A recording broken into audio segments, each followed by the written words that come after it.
ముఖ్యమంత్రి రేవంత్ రెడ్డి గారు చాలా స్పష్టంగా చెప్పాడు. శిష్యుడైంది ఆయన గురువు అయింది, నేను శిష్యుని అయింది సహచరుడు అని ఇప్పటికే 2-3 సార్లు చాలా స్పష్టంగా చెప్పాడు. కావాలని కొద్దిమంది బుర్ర వేయటం కోసం మాట్లాడేటువంటి వాళ్ళకి ఆ చెప్పిందని ఒకసారి వింటే సరిపోతుందని నేను అనుకుంటున్నాను. ఆయన ఆంధ్రప్రదేశ్ ముఖ్యమంత్రి, తెలంగాణ ముఖ్యమంత్రి,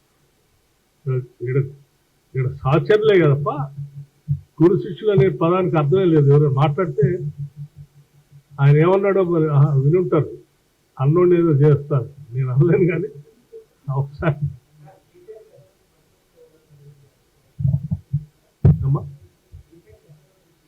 చేసిన తప్పిదాలన్నీ ప్రజాస్వామ్యంలో ఎప్పుడు చేసిన తప్పిదాలన్నీ మనం వెంటాడుతూనే ఉంటాయి.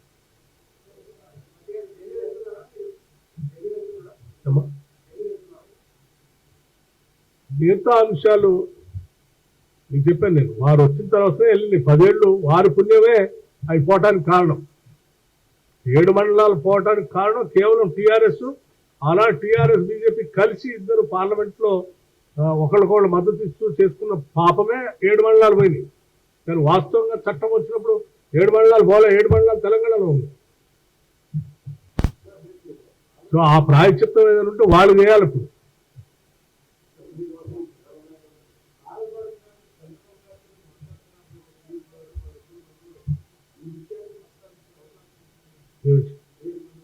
అవన్నీ అజెండా నేను చెప్పాను.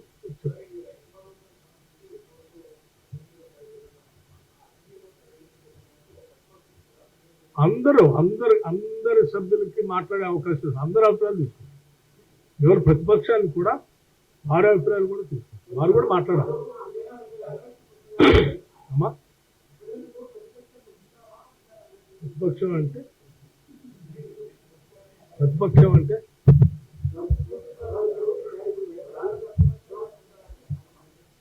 శాసనసభ్యులు, ప్రతిపక్ష పార్టీలకు సంబంధించిన శాసనసభ్యులు ఉంటారు, వారు కూడా మాట్లాడాలి. అంటే వారికి కూడా ఇప్పుడు మాట్లాడే వాళ్ళకి కూడా డౌట్ ఉంటే నేను ఏం చేయలేదు, వాళ్ళు కూడా మారదాం.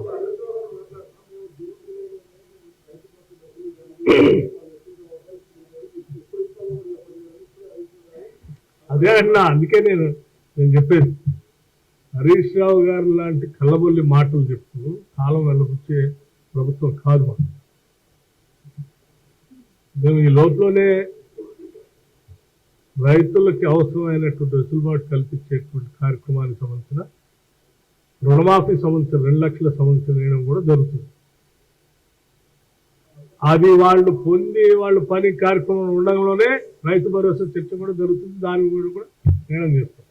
సో రైతులకి ఎక్కడ కూడా ఆలస్యం నష్టం జరిగే ప్రక్రియ లేకుండా వాళ్ళకి కావాల్సిన ఆర్థిక సాయం టైంకి అందేటట్టుగా చూస్తాం. పంట బేసిక్గా in the beginning what they want timely lending.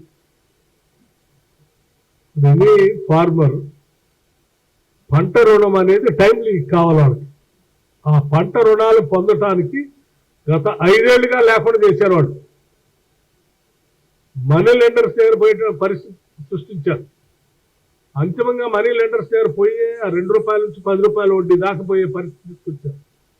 మేము ఆ పరిస్థితి లేకుండా 2 లక్షల రూపాయల రుణమాఫీకి సంబంధించి తొందరలో నిర్ణయం తీసుకుంటున్నాం. వాళ్ళు మనీ లెండర్స్ దగ్గర పోయే పరిస్థితి లేకుండా చేస్తున్నాం. వాళ్ళ చేతి నిండా సరిపోయే విధంగా ఆర్థికంగా పెట్టుబడి పనికొచ్చే విధంగా కావాల్సిన ఏర్పాట్లన్నీ చర్చించారు.